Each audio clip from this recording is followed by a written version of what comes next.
जय हिंद दोस्तों, मैं सत्येंद्र कुमार आप लोगों का स्वागत करता हूं द अचीवमेंट क्लासेज में। मैं आपके लिए लाया हूं साइंस के टॉप अब सब्जेक्टिव प्रश्न जो कई बार बोर्ड एग्जाम में पूछे जा चुके हैं। दोस्तों यह प्रश्न कम से कम बोर्ड एग्जाम में 4 या 5 बार पूछे जा चुके हैं। अतः आपसे आग्रह है कि इस वीडियो के लास्ट तक बने रहें तथा शानदार तरीके से समझने का प्रयास करें। चलिए दोस्तों, इससे पहले आपसे आग्रह है कि इस वीडियो को अपने दोस्तों में शेयर करें तथा इस चैनल को सब्सक्राइब करना न भूलें। चलिए दोस्तों, हम प्रश्न की तरफ चलते हैं। प्रश्न संख्या 1 हमारा है, अवतल दर्पण के 3 उपयोग बताएं। तो अवतल दर्पण का उपयोग बताना है। तो अवतल दर्पण का उपयोग किया जाता है हजामत दर्पण के रूप में, यानी अर्थात हजाम जो होता है दाढ़ी बाल बनाने के लिए किसका उपयोग करता है, तो अवतल दर्पण का प्रयोग करता है। नंबर 2 में, अवतल दर्पण का उपयोग रोगियों के नाक, कान तथा दांत की जांच के लिए अवतल दर्पण का प्रयोग किया जाता है। नंबर 1 में क्या बोले हैं दोस्तों, हजामत दर्पण के रूप में, अर्थात हजामत अवतल दर्पण का प्रयोग करता है। नंबर 2 में, डॉक्टर द्वारा रोगियों के नाक, कान तथा दांतों की जांच के लिए अवतल दर्पण का प्रयोग किया जाता है।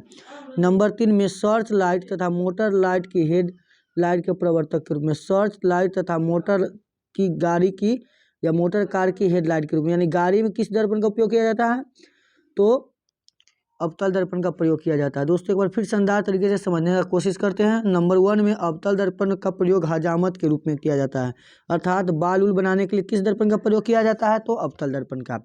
नंबर 2 में, डॉक्टरों द्वारा रोगियों के नाक, कान तथा दांतों की जांच के लिए अवतल दर्पण का प्रयोग किया जाता है। नंबर 3 में, सर्च लाइट तथा मोटर की हेडलाइट अर्थात गाड़ी की हेडलाइट के रूप में किसका प्रयोग किया जाता है, तो अवतल दर्पण का प्रयोग किया जाता है। दोस्तों प्रश्न संख्या 2 हमारा है, प्रकाश का वर्ण विक्षेपण क्या है। प्रिज्म के भीतर से गुजरने पर श्वेत प्रकाश अपने विभिन्न रंगों में विभक्त हो जाता है। जब प्रिज्म से श्वेत प्रकाश को गुजारा जाता है तो वो अपने 7 विभिन्न रंगों में विभक्त हो जाता है। 7 विभिन्न रंगों में या विभक्त होने की घटना को क्या कहते हैं, प्रकाश का वर्ण विक्षेपण कहते हैं। अर्थात प्रिज्म के भीतर से गुजारने पर किस रंग को, श्वेत प्रकाश को अपने विभिन्न रंगों में विभक्त होने की घटना को प्रकाश का वर्ण विक्षेपण कहते हैं। चलिए दोस्तों प्रश्न संख्या 3 की तरफ हम चलते हैं।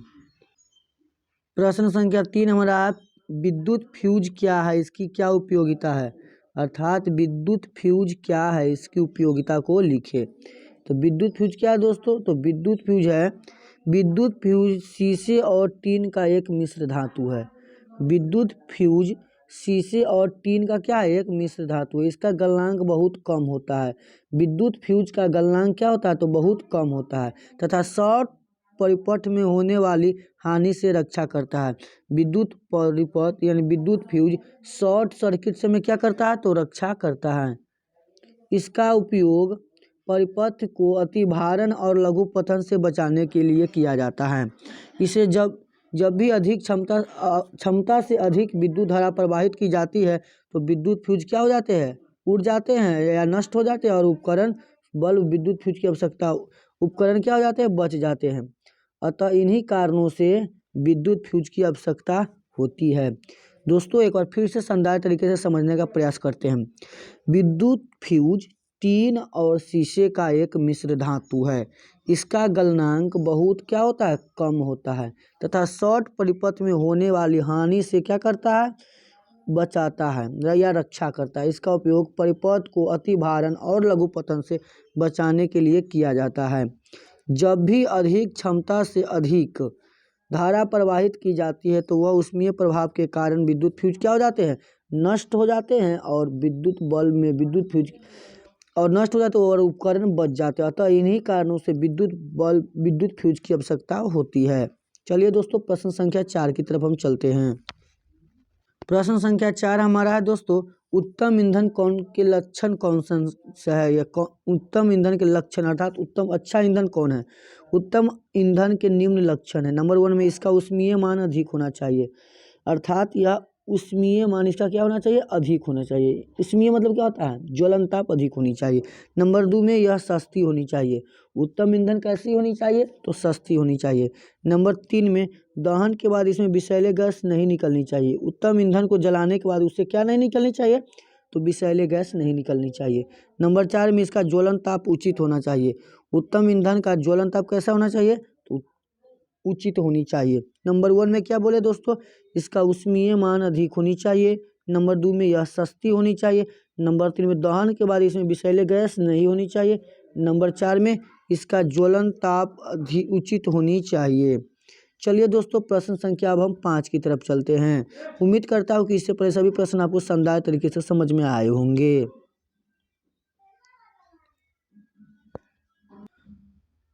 दोस्तों, प्रश्न संख्या 5 हमारा धोने के सोडा एवं बेकिंग सोडा के दो उपयोग बताएं। तो धोने का सोडा एवं बेकिंग सोडा का उपयोग निम्न है। नंबर 1, धोने का सोडा का उपयोग। इसका उपयोग घरों में सूती कपड़ों की सफाई के लिए किया जाता है। धोने के सोडा का प्रयोग कहाँ किया जाता है? घरों में कपड़ों की सफाई के लिए धोने की सोडा का प्रयोग किया जाता है। नंबर 2 में इसका उपयोग कांच, साबुन तथा कागज उद्योग में किया जाता है। उपयोग धोने के सोडा का पहला उपयोग घरों में सूती कपड़ों की सफाई के लिए किया जाता है। नंबर 2 में इसका उपयोग कांच, साबुन तथा कागज उद्योग में किया जाता है। और बेकिंग सोडा का उपयोग भी निम्न है। नंबर 1 में इसका उपयोग सोडा अम्ल बनाने तथा अग्निशामक में किया इसका उपयोग सोडा अम्ल बनाने में तथा अग्निशामक में किया जाता है। नंबर 2 में इसका उपयोग पाव, रोटी तथा केक बनाने में किया जाता है। अर्थात बेकिंग सोडा का उपयोग पहले अग्निशामक के रूप में अर्थात आग को बुताने के रूप में किया जाता है तथा इसका उपयोग पाव, रोटी, केक आदि खाने फुलाने वाले सामान में किया जाता है। किसका उपयोग? बेकिंग सोडा का प्रयोग। चलिए दोस्तों, प्रश्न संख्या 5 की तरफ हम चलते हैं। प्रश्न संख्या अब 6 की तरफ चलते हैं दोस्तों। प्रश्न संख्या 6 हमारा रासायनिक गुण धर्म के आधार पर धातु एवं अधातु में अंतर लिखे। तो रासायनिक गुण धर्म के आधार पर धातु एवं अधातु में निम्न अंतर है। धातु क्षारीय ऑक्साइड बनाती है। धातु कैसी ना ऑक्साइड बनाती है? क्षारीय ऑक्साइड बनाती है, जबकि अधातु अम्लीय ऑक्साइड तथा उदासीन ऑक्साइड बनाती है। नंबर 1 में धातु क्षारीय ऑक्साइड बनाती है, अधातु अम्लीय और उदासीन ऑक्साइड बनाती है। नंबर 2 में दोस्तों धातु जल से हाइड्रोजन विस्थापित करती है। धातु जल से क्या विस्थापित करती है? तो धातु जल से हाइड्रोजन विस्थापित करती है, जबकि अधातु जल से अभिक्रिया नहीं करती है और जल हाइड्रोजन विस्थापित नहीं कर पाती है। और क्या नहीं कर पाती है? तो हाइड्रोजन विस्थापित नहीं कर पाती है। नंबर 3 में धातु तनु अम्ल से हाइड्रोजन विस्थापित करती है। नंबर 3 में धातु तनु अम्ल से हाइड्रोजन विस्थापित करती है, जबकि अधातु ऋणात्मक आवेश प्रवृत्ति के होते हैं। अधातु किस आवेश प्रवृत्ति के होते हैं? ऋणात्मक होते हैं, जबकि धातु धनात्मक प्रवेश आवृत्ति के होते हैं। चलिए दोस्तों, तब तक के लिए धन्यवाद। मिलते हैं अगले वीडियो में। जय हिंद।